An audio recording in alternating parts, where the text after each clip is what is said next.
Kia ora, good evening. I'm Hannah Wilkins. Dunedin Labour MP David Clark made his valedictory speech in Parliament as he prepares to retire from politics. Dr Clark had a rollercoaster ride over his 4 terms in Parliament, but is now officially stepping away from the political limelight. Applause from across the House as Dunedin Labour MP David Clark formally bids farewell to politics. The former Selwyn College warden entered Parliament in 2011 as the MP for Dunedin North. Following the 2017 election, he was appointed to Cabinet as the Minister of Health and Associate Minister of Finance. However, he was forced to resign in mid-2020 after a series of controversies relating to his behaviour during the COVID-19 pandemic. We had eliminated COVID-19 from New Zealand, and then I resigned. David Clark also made some positive changes to the city during his time in office, including helping save Invermay, creating the Centre of Digital Excellence, and securing funding for the new hospital. And he says while many people have thanked him for his 12 years of parliamentary service, he insists it's the wrong way around. It is me that wants to thank you, the people of Dunedin and its northern satellites, for trusting me to represent you for 4 terms. It has been a privilege. Clark ending his speech paying tribute to those who had supported him, including his wife and 3 children. Kids, I'm looking forward to finally taking that advice you gave me at so many school fairs and other community events. Dada, no talking, just walking. Kia ora koutou. Clark says there'll now be plenty of time to spend with his family. He already has a post-politics career sorted, with plans to start work as the Registrar and Secretary to the Otago University Council in October. In Dunedin, the South Today. Quick work by Christchurch firefighters prevented a blaze from spreading to other nearby businesses in the city's industrial area last week. Fire crews dampening down this commercial building in Sydenham after a fire took hold just before lunchtime on Thursday. Radiator reconditioning business, Christchurch Radiators, was left pretty gutted after the blaze, according to staff at a neighbouring business. 16 firefighters from 4 city stations arrived shortly after the alarm was raised, with surrounding businesses evacuated. The building behind us has caught fire due to work process and has ended up having a fire spread through the building and into the roof space. Shaw says the fire was brought under control within a quarter of an hour. The blaze began inside the building. It's believed a worker accidentally started the fire while working on a job. One person inside the building sustained minor injuries and was taken to hospital. This is a stock standard fire in a machinery workshop. We had easy access through a large roller door, so we were allowed to get crews in there, and we extinguished it very quickly. Staff were able to return to the business in the afternoon, with 2 crews remaining to dampen down the area while a fire investigator continued to work. In Christchurch, the South Today. Concept plans for Invercargill's new museum have been unveiled, showcasing a design that promises to redefine the city's cultural landscape. The new Southland Museum would also give a celebrity reptile a nearby home, offering visitors an engaging experience. A glimpse into the future as Invercargill comes one step closer to the opening of a community treasure. The first draft concept designs for Southland's new museum have been revealed, which includes an exhibit space, a cafe, retail section and educational areas. Can you walk on the outside? Yeah! Hey, that's really cool! Not what I expected, but it's pretty cool. It looks quite good, yes it does. I'm kind of curious to see what the inside will be like. Amazing! I think it's going to be absolutely beautiful. I think people in Invercargill are going to love it. I think it's going to be great for people visiting Invercargill. The design's been influenced by the culture, history and landscape of the southern region, incorporating several of Southland's natural features. A standout in the design concept is the inclusion of an outdoor amphitheatre for performances and cinema screenings, which will also be used to view Southland landmarks in the daytime and the Aurora Australis at night. But for many Southland locals, only one question is on their mind. Do you know if they still have tuataras? They're going to put Henry somewhere, or they've got... Henry has to stay or it's not a museum. Yeah. The tuatara are remaining nearby and will be housed in a separate enclosure at Queen's Park Animal Reserve. Council is set to endorse the design and confirm the budget at a meeting in late August, where the name of the museum will also be decided. In Invercargill, the South Today. There's been intense frustration in the Southland town of Lumsden as protesters made a last-ditch effort to save some century-old trees from being chopped down. A group are doing all they can to stop contractors from what they're describing as a massacre of the town's historical wildlife. The decision has been locked in, but these protesters aren't giving up their battle, chaining themselves to these trees in an effort to prevent them from being axed. The Lumsden Tree Lovers group was formed last year after the town's Presbyterian church announced it was selling its building. That meant 14 Lawson cypress trees around the church site would be chopped down to make way for a new worship centre, but protesters argued the trees should live for many more generations. It's devastating to me to see these trees go. They are a huge feature of Lumsden, and there's nothing really going to be going here. The 130-year-old trees were first planted around the time the church was built in 1891. Some locals believe they're important historical landmarks for the small Southland town. I think that it's clear that the people who planted these trees and who built the church intended that the trees be here forever, and they can last for 7,000 years. So it wasn't as if they were planting something to turn into firewood. Their protest effort failed to impress police, with the group asked to leave the church grounds. The trees will be cut down, and this will be something that I think that people in Lumsden and Southland will look back on with great sadness. The Lumsden Tree Lovers say they're heartbroken about losing the battle, but plan to continue protesting on the former church grounds, with the rest of the trees due to be chopped down this week. In Lumsden, the South Today. Christchurch police have unveiled their latest frontline crime-fighting weapon, an electric vehicle that's capable of going from 0 to 100 kilometres in less than 6 seconds.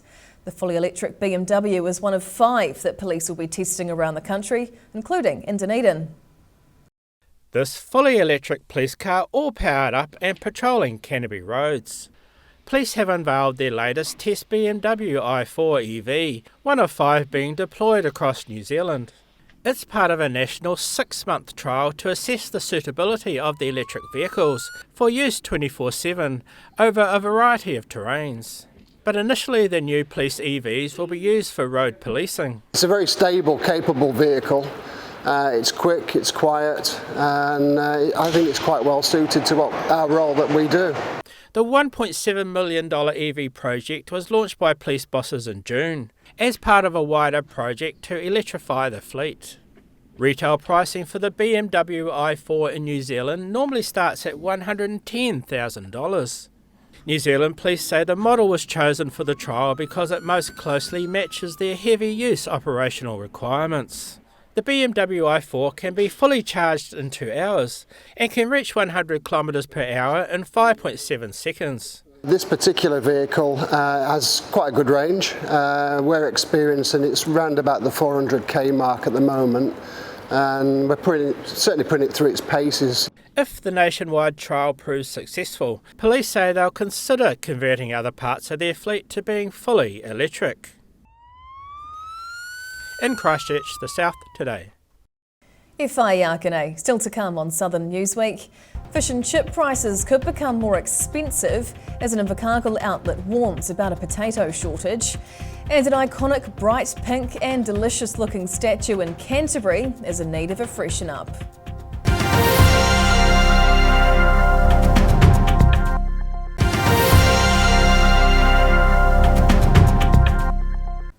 Tēnā koe, welcome back.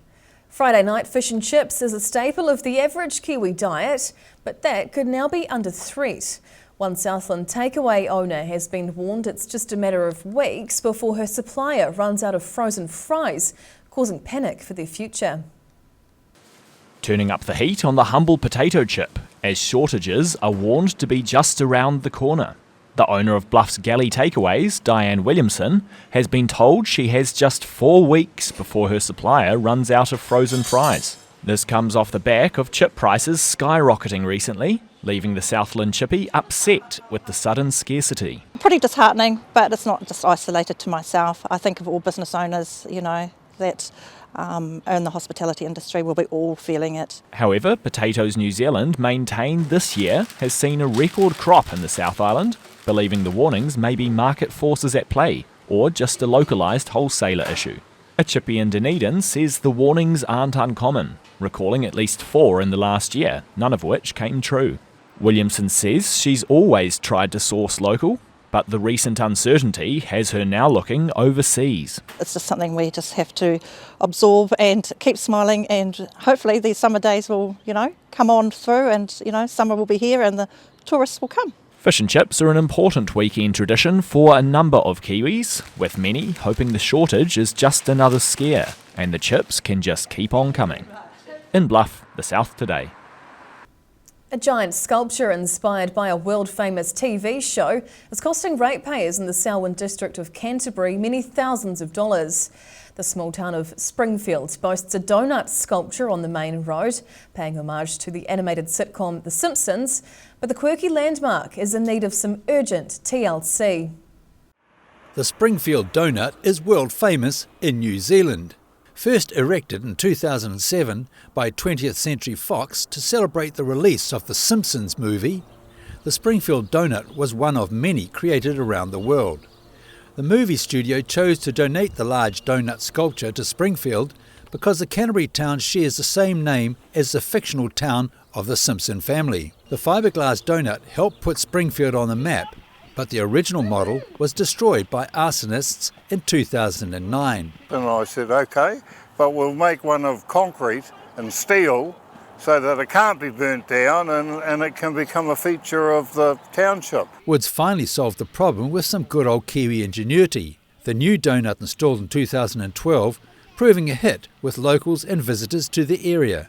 I'd be a very, very wealthy man if I got $1 for everybody who's had their photo taken by it. However, despite the efforts of the Selwyn District Council to keep the donut fresh and colourful, the paint keeps coming off. Woods used a specialised paint on the original structure, but says he's never been approached by the council for advice. I'm not the best boy for the council.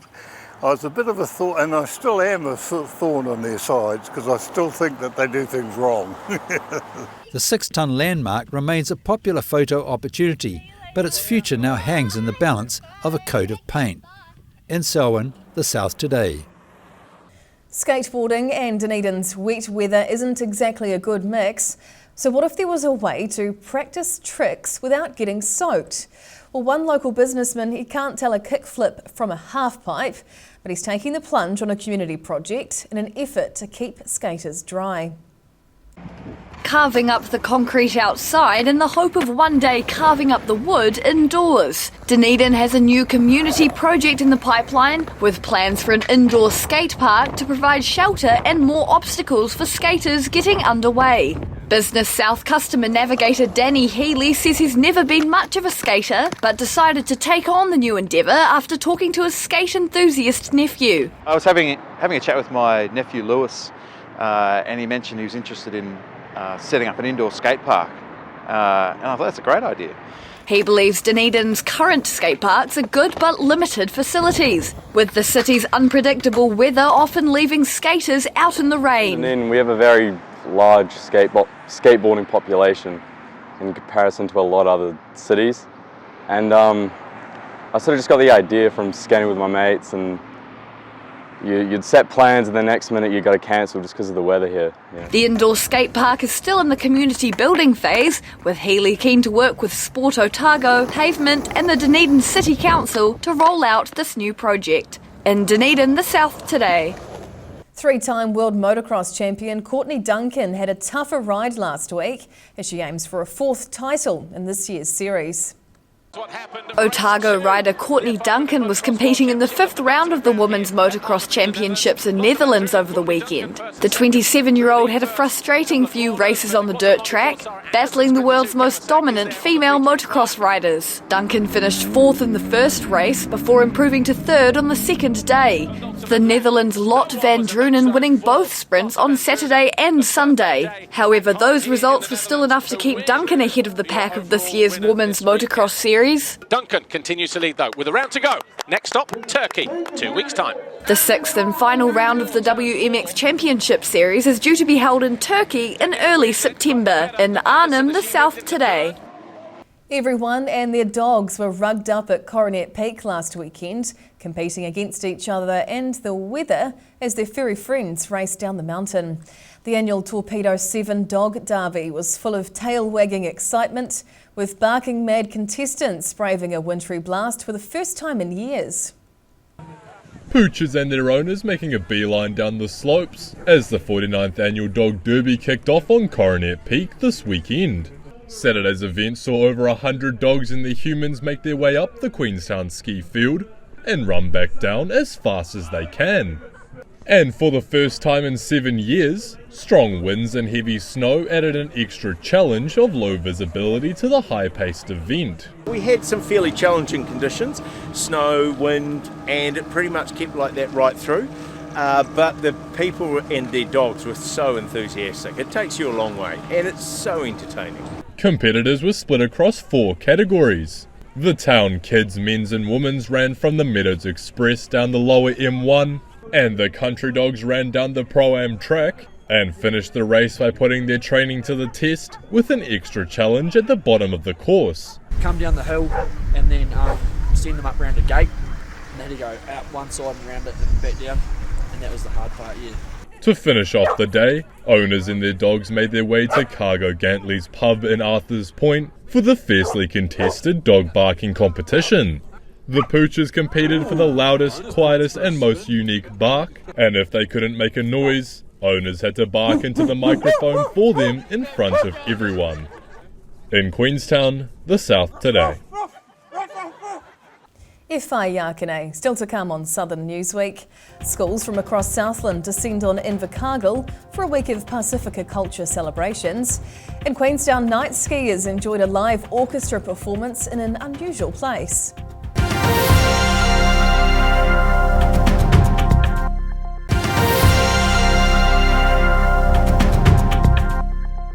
Tēnā koe, welcome back. An Australian couple who've travelled the world together have finally made it back to Dunedin after many failed attempts at returning here to get married. Jeremy Platt and Zoe Toval were able to tie the knot at Larnach Castle this week and weren't letting the string of COVID-19 delays dampen their big day. Bride and groom finally hand in hand outside their dream wedding location. Jeremy Platt grew up in Dunedin and met the love of his life, Zoe Toval, several years ago. The couple travelled through Europe together before settling down in Australia, but they'd planned to make their way back to Dunedin in 2020 to host their wedding at Larnach Castle. Those plans thwarted by COVID-19 border lockdowns. Since then, the couple have tried rescheduling their Dunedin wedding another 4 times, the 5th time being the charm, as the pair exchanged vows at the castle on Wednesday. We are. I still don't believe it. It still doesn't feel real. It's a long journey we've had to get to this point, so I can't wait to celebrate. Yeah. The newlyweds had their hearts set on getting married at the picturesque Larnach Castle and say despite the number of obstacles, they never looked anywhere else. A few people wanted us to just do it in Queensland, and we said, no, Larnach is it, we're not wavering. Yeah. I mean, look at it. Why wouldn't you wait for something like this? Larnach Castle Managing Director Norcombe Barker was touched by the Aussie couple's perseverance, even holding back on scaffolding work at the venue to ensure the location looked perfect for their big day. In Dunedin, the South Today.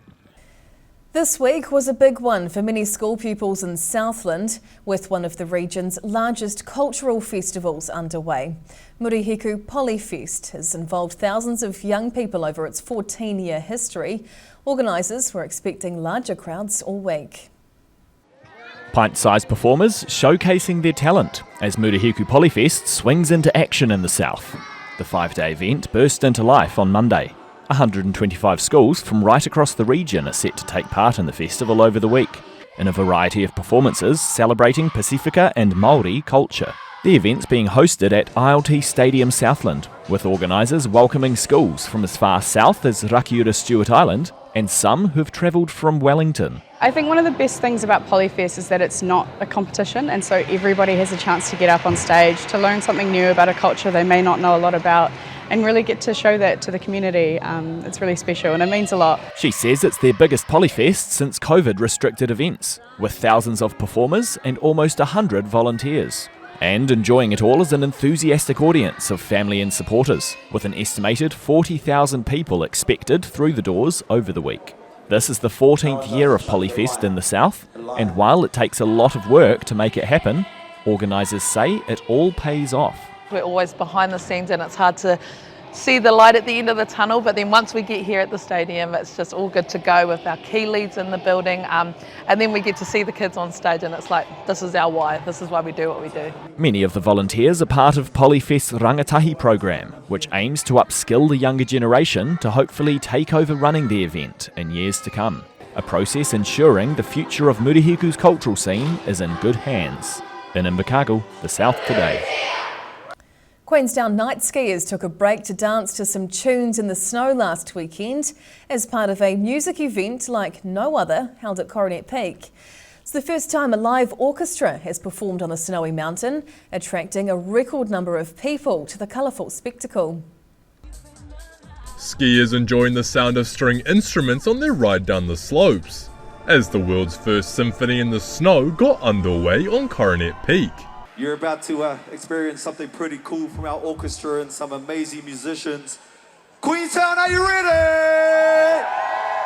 Saturday's event saw over 3,500 punters make their way to the laser-covered Queenstown ski resort to enjoy the mix of vocalists, DJs and classical orchestra.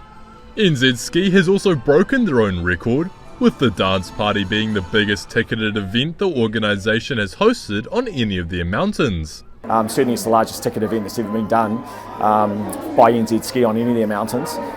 So that's certainly, something for the record books for New Zealand, but this is something that we want to build on and create an iconic event for New Zealand. But the concert came with some challenges. Symphony's conductor Emma Featherstone says a concern of the event was the cold, dry alpine air cracking the string instruments. She says they had to put quite a few heaters on the stage to create a warm temperature climate to stop the moisture from getting sucked out of the instruments. As soon as you bring the moisture out of those instruments, they start to crack. So we're avoiding that, and the strings are going a little bit out of tune, so we're just tuning as we go.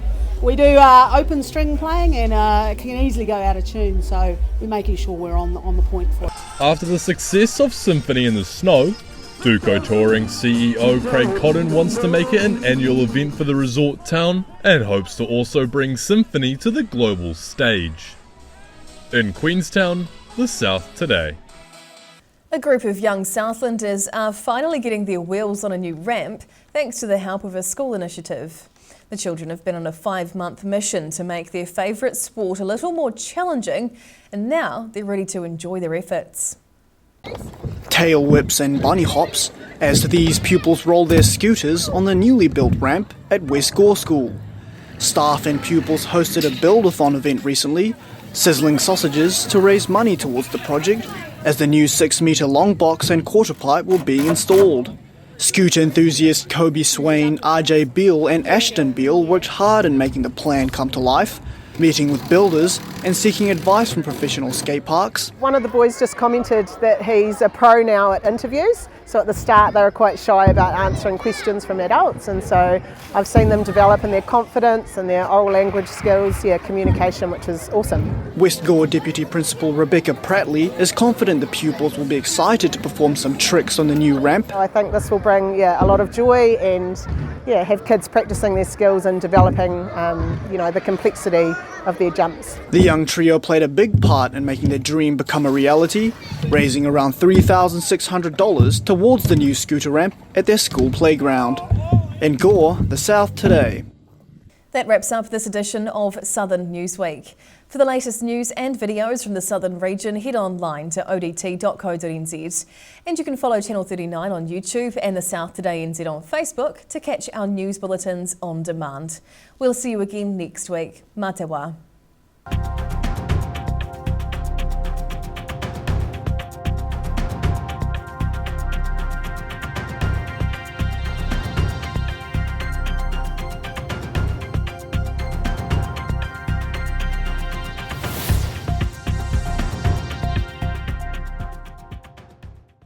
Public interest journalism funded through New Zealand On Air.